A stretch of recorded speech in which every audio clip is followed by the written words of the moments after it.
Hello friends, PDW के एक नए एपिसोड में आप लोगों का स्वागत है। दोस्तों, पाकिस्तान से रिलेटेड दो बड़ी घटना घटी है। एक तो पाकिस्तान यूएन सिक्योरिटी काउंसिल में बलूचिस्तान लिबरेशन आर्मी और उसके जो सुसाइड विंग मजीद ब्रिगेड है, उसे बैन करवाने में असफल हो गया है और उसका सबसे बड़ा रीजन यूएस है। और दूसरी तरफ पाकिस्तान के ही जो अपने एक former national security adviser Moeed Yusuf, उन्होंने पाकिस्तान को सलाह दिया है कि यदि आप अपनी स्थिति को सुधारना चाहते हैं, अपने इन्फ्लुएंस को अगर बढ़ाना चाहते हैं एज ए मिडिल पावर, तो आपको इंडिया के साथ अपने रिलेशन को नॉर्मलाइज करना चाहिए। और ये दोनों ही घटना पाकिस्तान के लिए बड़ा शॉकिंग है। तो आज हम अपने इस एपिसोड में इन्हीं दो के बारे में एक डिटेल चर्चा करेंगे। जब से डोनाल्ड ट्रंप अमेरिका के सेकंड प्रेसिडेंट के रूप में अपना कार्यभार संभाला, उसी समय से और इनफैक्ट कह लें कि उसके पहले से पाकिस्तान ये प्लानिंग कर रहा था कि भाई अमेरिका के साथ हमारी स्थिति सुधर जाए। क्योंकि बाइडेन एडमिनिस्ट्रेशन में देखे तो ही डिडंट इवन कॉल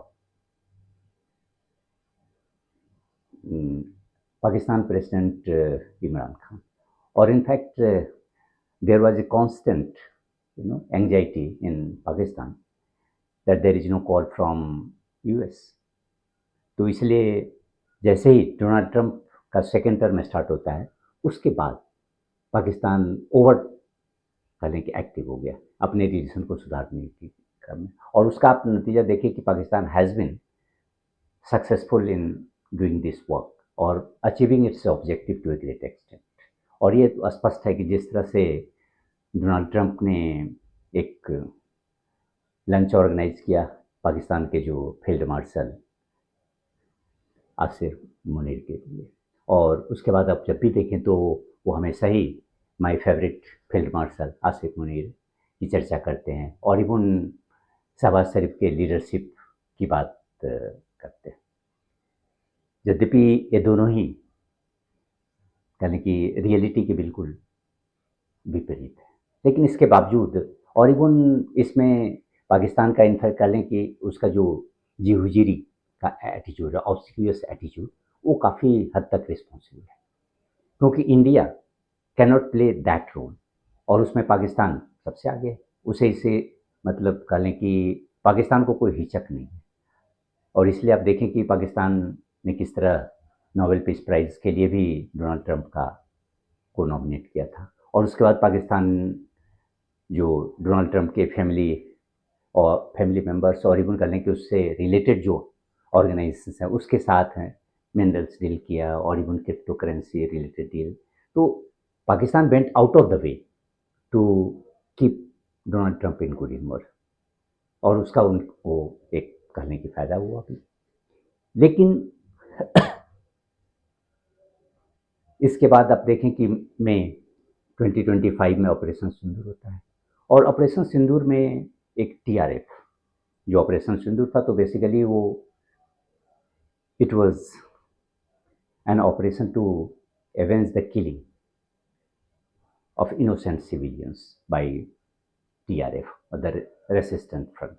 तो जुलाई में 17 जुलाई को यूएस इसे फॉरेन टेररिस्ट ऑर्गेनाइजेशन घोषित करता है और इसी को बैलेंस करने के लिए, चूँकि पाकिस्तान से रिलेशन यूएस का इम्प्रूव हो गया था और इसीलिए उसने करीब अगस्त यानी 11 अगस्त 2025 को बीएलए बलूचिस्तान लिबरेशन आर्मी और इसके जो सुसाइड विंग है मजीद ब्रिगेड, दोनों ही को फॉरेन टेररिस्ट ऑर्गेनाइजेशन के तौर पर घोषित किया। और उसके पहले अगर देखें तो 2019 में ही ये दोनों ही ऑर्गेनाइजेशन को specially designated global terrorist organisation के रूप में मान्यता दी गई थी। तो पाकिस्तान को जस्ट खुश करने के लिए और कह लें कि चूँकि पाकिस्तान भी जब से तालिबान पावर में आया तो उसके बाद पाकिस्तान का जो हेडेक है on terror front it has gone up sharply. अभी अगर आप देखें कि Pakistan institute for conflict and security studies, उसने भी अभी लेटेस्ट रिपोर्ट में कहा है कि in May 2026, there has been almost 27% increase in terror incidents, as well as the casualties of civilian as and security forces. क्योंकि मई 2026 में करीब 128 टेरर इंसिडेंट हुए, यद्यपि लास्ट ईयर अगर इसी महीने देखें तो उसमें 101 101 इंसिडेंट। तो इस तरह से एक्चुअल में भी अगर ग्राउंड पर भी देखें तो वहाँ टेरर इंसिडेंट की घटना काफ़ी बढ़ी है, और इसीलिए यूएस रिस्पॉन्डेड टू दैट। लेकिन पाकिस्तान को अगर देखें तो इससे बड़ी गलतफहमी हो गई। एक तरफ पाकिस्तान जो यूएस को एक टेकन फॉर ग्रांटेड ले लिया कि भाई यूएस ने हमें सपोर्ट किया तो आगे भी करता रहेगा इस टेरर फ्रंट पर, और दूसरी तरफ पाकिस्तान ने अपना जो बीएलए और मस्जिद ब्रिगेड है, इन सबों के बारे में एक नई नैरेटिव शुरू की। क्योंकि पहले अगर आप देखें कि ये तो बेसिकली होम ग्रोन ऑर्गेनाइजेशन है जिसके कुछ ग्रीवांसेस हैं और उसके लिए वो फाइट कर रहे हैं। लेकिन पाकिस्तान स्टेट का जो रिस्पॉन्स रहा है, खास करके मिलिट्री का, वो हमेशा दे यूज फोर्स और disproportionate force against these militant groups instead of negotiating with them or talking to them to resolve their grievances। तो वो हमेशा उनका चल रहा है। लेकिन इस बार आसिम मुनीर के टाइम में ऐसा हुआ कि they have added a new element in its fight against these Balochistan based terror outfits. उसमें उन्होंने क्या किया कि एक नया टर्म अपना और एक कह ले कि एक नई नैरेटिव स्टार्ट की है कि भाई these are not home grown terrorist organisations, और यहाँ के जो मिलिटेंट आउटफिट्स नहीं है, basically they are the Indian proxies, और that's why they have invented a new term Fitna e Hindustan. और मई में ही अगर 31 में 2026 को इसके जो इंटीरियर मिनिस्टर उसने भी एक 2025 में एक एग्जीक्यूटिव ऑर्डर जारी किया कि जितने भी जो गवर्नमेंट डिपार्टमेंट्स है या गवर्नमेंट एंटिटीज है, they will refer to this Balochistan based जो militant outfits as Indian proxies. और इसी जब यूएस ने इन ऑर्गेनाइजेशन को जब टेररिस्ट ऑर्गेनाइजेशन घोषित किया, तब पाकिस्तान को लगा कि नहीं, US is supporting our claims, so this is the right time to push anti India narrative. और इसी के कारण पाकिस्तान और चाइना दोनों ने ज्वाइंटली एक प्रपोजल यूएन सिक्योरिटी काउंसिल में रखा कि भाई ये जो दोनों ऑर्गेनाइजेशन है उसको बैन किया जाए as a terrorist outfit under UN resolution 1267 जो सैंक्शन रिजीम है उसके तहत इसको किया जाए। लेकिन इंडिया को उसी समय लग गया कि भाई Pakistan is not concerned about the terrorism, they do not want to crush this outfits with the help of international community. In fact, their motive is to paint India in a corner और India के against में एक narrative को हम build करें, क्योंकि अभी तक ऐसा एक भी ऑर्गेनाइजेशन इंडिया में नहीं है जो इवन सैंक्शन कमिटी के तहत उसको डिजाइनेट किया होगी फॉरेन टेररिस्ट ऑर्गेनाइजेशन, और even not even a single individual. लेकिन अगर पाकिस्तान में देखें तो almost 150 entities as well as individuals आते हैं, और उसमें जो मेजर अगर है तो आपका एलईटी है, लश्कर तोयबा, जैसे मोहम्मद या जमात उद दवा।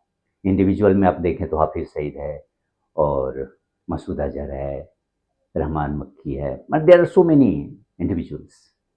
तो इसीलिए अपने जो ये कहें कि टेरर स्पॉन्सर जो टैग पाकिस्तान पर लगा हुआ है उसको ख़त्म करने के लिए वो दोनों ही की एक कोशिश थी, पाकिस्तान और चाइना की, क्योंकि चाइना का तो मेजर इन्वेस्टमेंट है ऑलरेडी बलूचिस्तान में, तो इसलिए चाइना का तो वेस्टेड इंटरेस्ट है कि वो, और इनफैक्ट कह लें कि चाइना का कंपल्सन है to support Pakistan in its propaganda war against India, और इसीलिए पाकिस्तान के साथ इसने सपोर्ट किया। लेकिन Pakistan didn't realise the the close relations that India has with all the other permanent security members, जैसे यूएस है या फ्रांस है, यूके है, इन लोगों के साथ जो इंडिया का रिलेशन है उसको पाकिस्तान ने अंडरएस्टिमेट किया, क्योंकि ये ट्रंप के आने के बाद तो इसके रिलेशन में सुधार हुई है, और इसको इसीलिए उन्होंने जस्ट टेकन फॉर ग्रांटेड ले लिया कि भाई US will support us and then we can have a freedom here, क्योंकि चाइना उसके साथ है। लेकिन ऐसा हुआ नहीं। India basically they successfully convinced US, France and UK कि भाई ये पाकिस्तान का जो कोई भी एंटी टेरर और इवन पाकिस्तान का जो कंसर्न है वो जेन्युइन नहीं है। They do not want to fight terrorism by proscribing all this organisations by the UN. Actual जो उनका पर्पस है वो एंटी इंडिया नैरेटिव को बिल्ड करना, और इसीलिए अब देखो कि सितंबर में इंट्रोड्यूस किया और सितंबर में ही 6 मंथ का जो टेक्निकल होल्ड इस पर लगा दिया है ऑल द 3 कंट्रीज, और उसके बाद फिर से 3 महीने के लिए टेक्निकल होल्ड को बढ़ाया गया।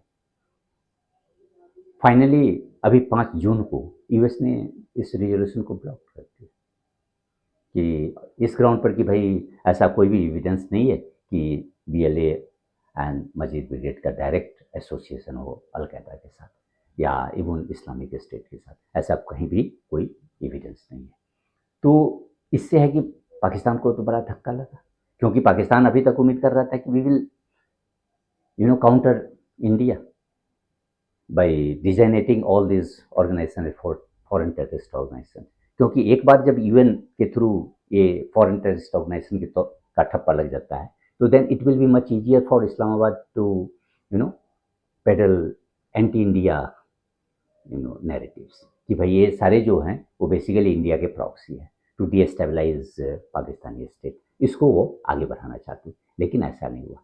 लेकिन एक जो दूसरी घटना है और वो दैट इज़ वेरी इंपॉर्टेंट, क्योंकि जो पाकिस्तान 2022 में जो पाकिस्तान के नेशनल सिक्योरिटी एडवाइजर थे मोहित यूसुफ, उन्होंने एक पेपर पब्लिश किया है in the eye of a storm, Pakistan's balancing role in the evolving geopolitical order, और उसमें उन्होंने कहा कि भाई पाकिस्तान अभी तक अगर देखें तो पाकिस्तान की जो इकोनॉमी है वो basically that is dependent upon external support.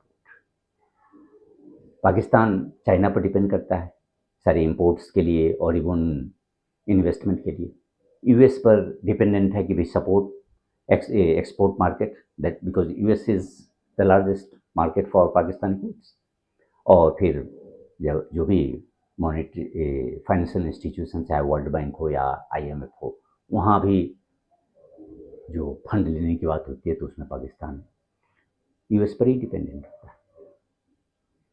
Then West Asian countries जो मेन प्लेयर है, चाहे यूएई हो, सऊदी अरबिया हो, Pakistan is dependent upon them for loans, remittances और इवन एनर्जी सपोर्ट के लिए।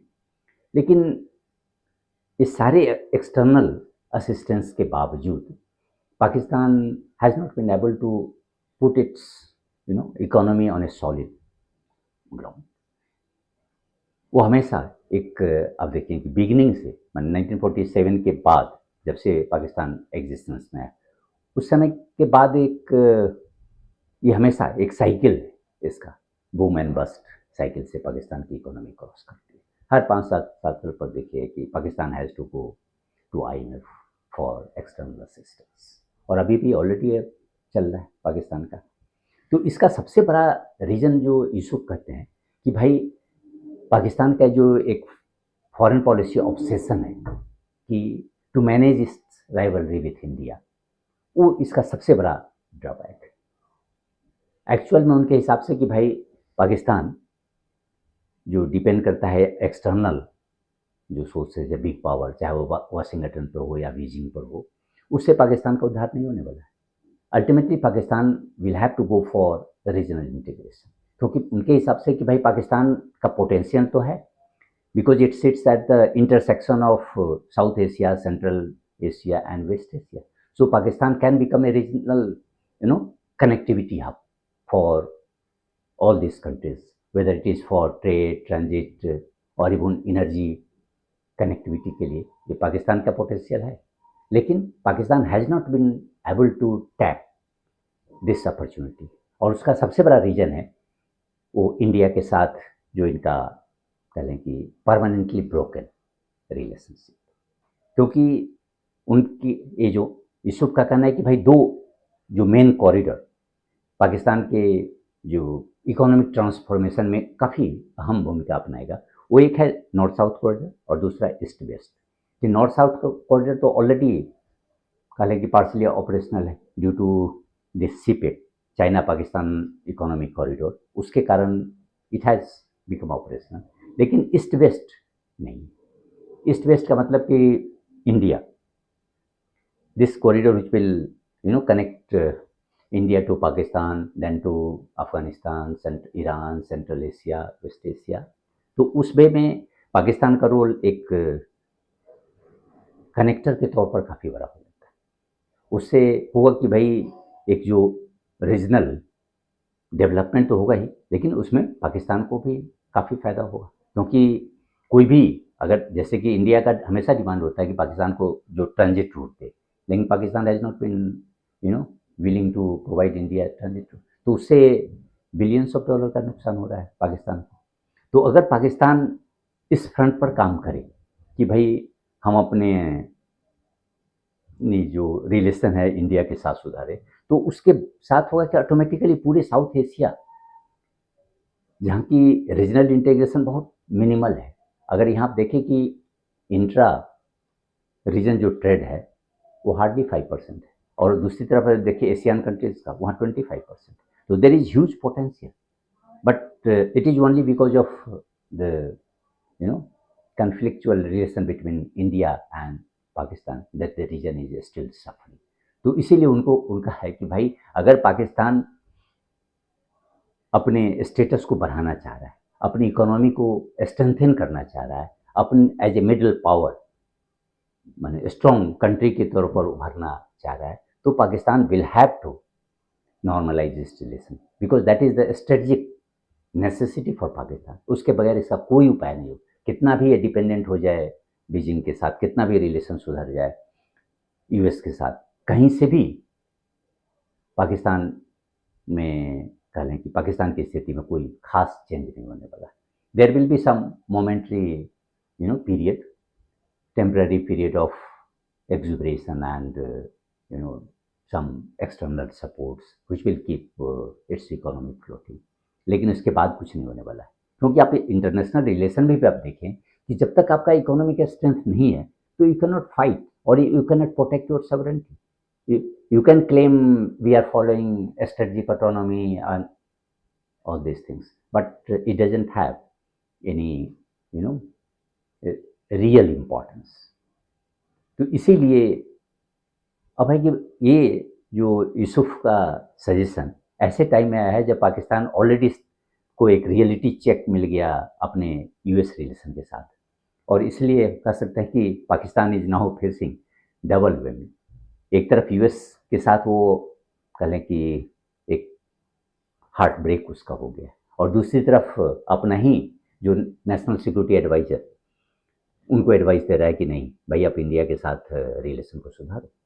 क्योंकि आसिम मुनीर का अगर देखें तो अभी भी टू नेशन थियरी का राग अलाप रहे हैं, Hindus and Muslims they can not sit together. तो वही वो गाना जब गा रहे हैं तो भाई ये जो रिलेशनशिप सुधारने की तो बात ही नहीं हो सकती है। तो now Pakistan has very tough choice to make. यदि आप सुधारना चाह रहे हो अपने को स्ट्रेंथन करना चाह रहे हो, तो you will have to go back to India, otherwise there is no way out. तो अब ये हम कह लें कि पाकिस्तान के जो एलिट हैं और ख़ास करके जो उसके फील्ड मार्शल आसिफ मुनीर है, उनके सामने एक बहुत बड़ा डिफ़िकल्ट चॉइस है टू मेक। इंडिया को एक्सेप्ट करें या इंडिया के साथ हम एक कह लें कि परमानेंट हॉस्टिलिटी को मेंटेन करें। अगर पाकिस्तान इस डायलेमा को रिजॉल्व कर पाता है तभी इसका उद्धार होगा, otherwise there is no way out. धन्यवाद।